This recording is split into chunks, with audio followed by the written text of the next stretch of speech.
다 같이 신앙 고백하심으로 화요일 새벽 예배 시작하겠습니다. 나는 전능하신 아버지 하나님 천지의 창조주를 믿습니다. 나는 그의 유일하신 아들 우리 주 예수 그리스도를 믿습니다. 그는 성령으로 잉태되어 동정녀 마리아에게서 나시고 본디오 빌라도에게 고난을 받아 십자가에 못 박혀 죽으시고 장사된 지 사흘 만에 죽은 자 가운데서 다시 살아나셨으며 하늘에 오르시어 전능하신 아버지 하나님 우편에 앉아 계시다가 거기로부터 살아있는 자와 죽은 자를 심판하러 오십니다. 나는 성령을 믿으며 거룩한 공교회와 성도의 교제와 죄를 용서받는 것과 몸의 부활과 영생을 믿습니다. 아멘.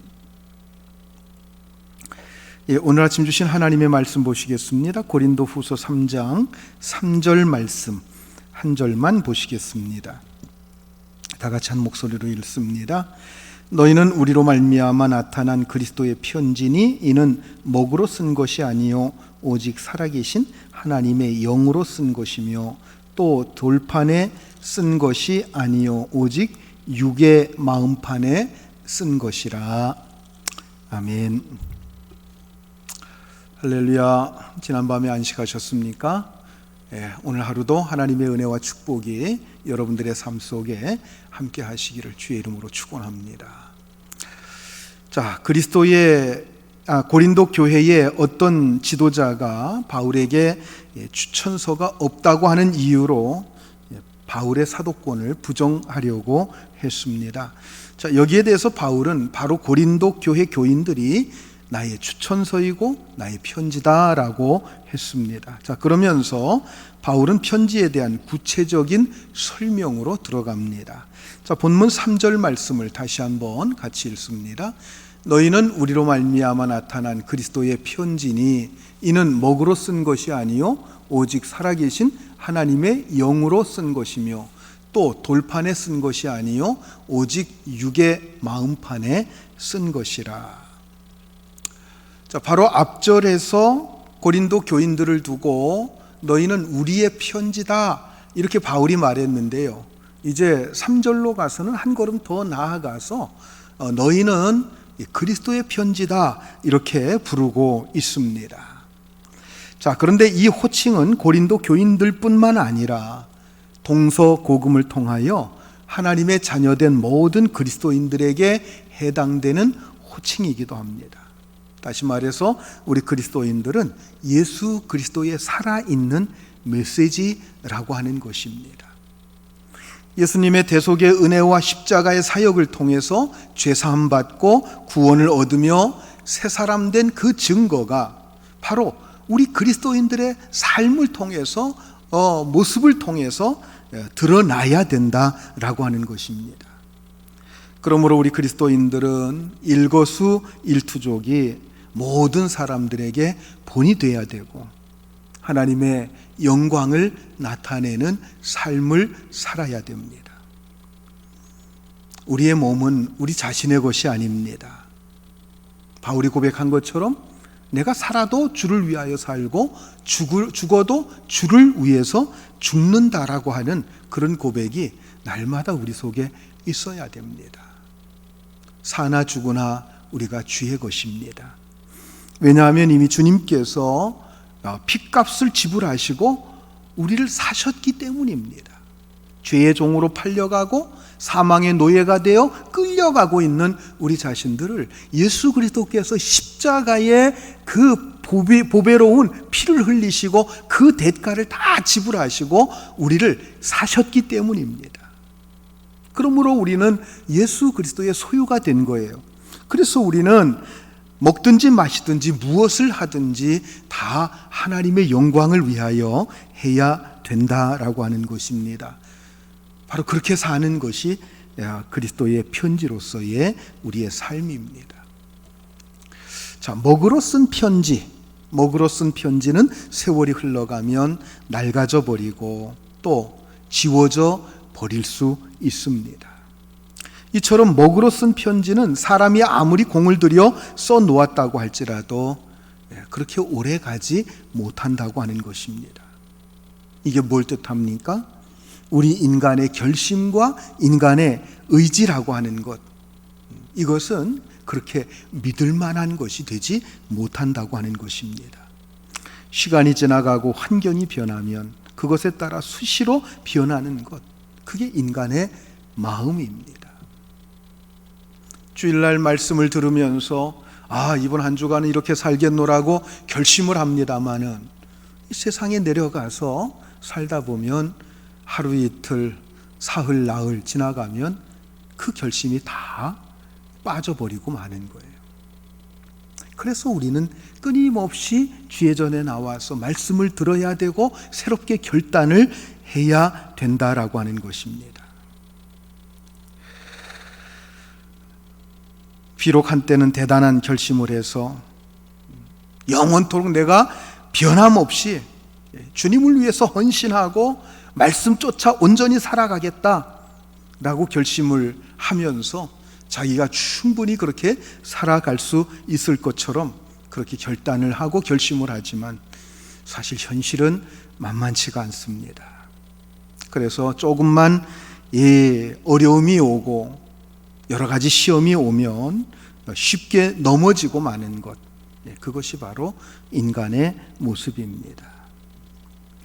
자, 그러나 편지가 살아있는 하나님의 영, 즉 성령에 의해서 기록된 것이라고 하면 상황이 180도 달라진다는 것입니다. 성령께서 역사하시면 우리 인간의 힘으로 안 되는 것이 가능해집니다. 성령께서는 우리의 힘만으로 도저히 극복할 수 없는 것을 능히 극복하시고 거기에서 해방시켜 주십니다. 로마서 8장 2절과 3절 말씀 같이 보겠습니다. 이는 그리스도 예수 안에 있는 생명의 성령의 법이 죄와 사망의 법에서 너를 해방하였음이라. 율법이 육신으로 말미암아 연약하여 할 수 없는 그것을 하나님은 하시나니. 거기까지만 읽겠습니다.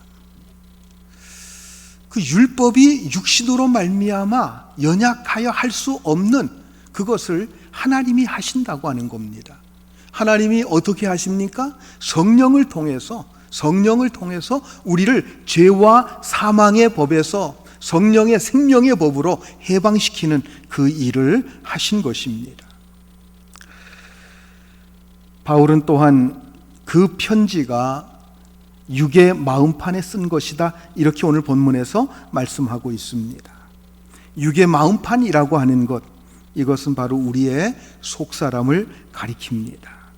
다시 말해서 그리스도의 편지는 살아있는 우리의 인격에 기록되어 있다고 하는 것입니다.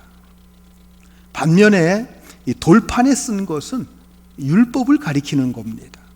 하나님께서 모세를 통하여 이스라엘 백성들에게 율법을 주실 때 그 율법의 중심이 되는 십계명을 돌판에 새겨주셨습니다.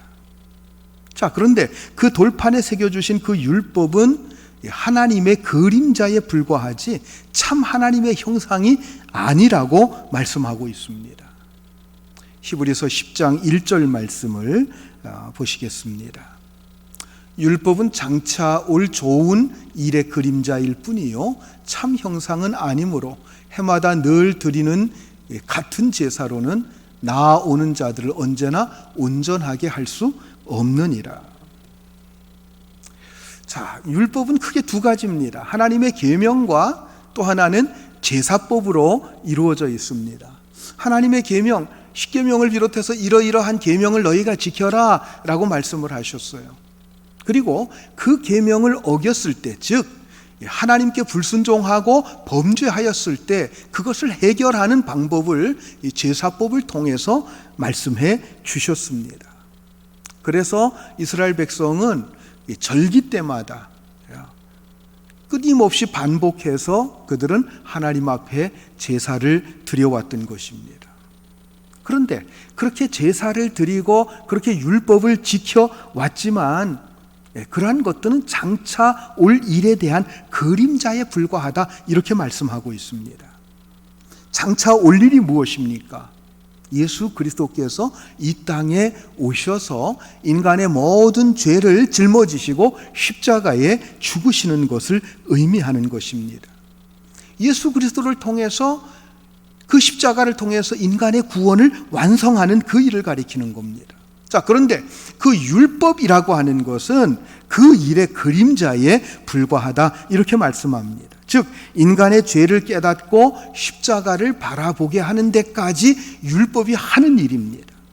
율법 자체가 인간을, 죄를 용서해 주거나 인간을 구원하지를 못한다고 하는 것입니다.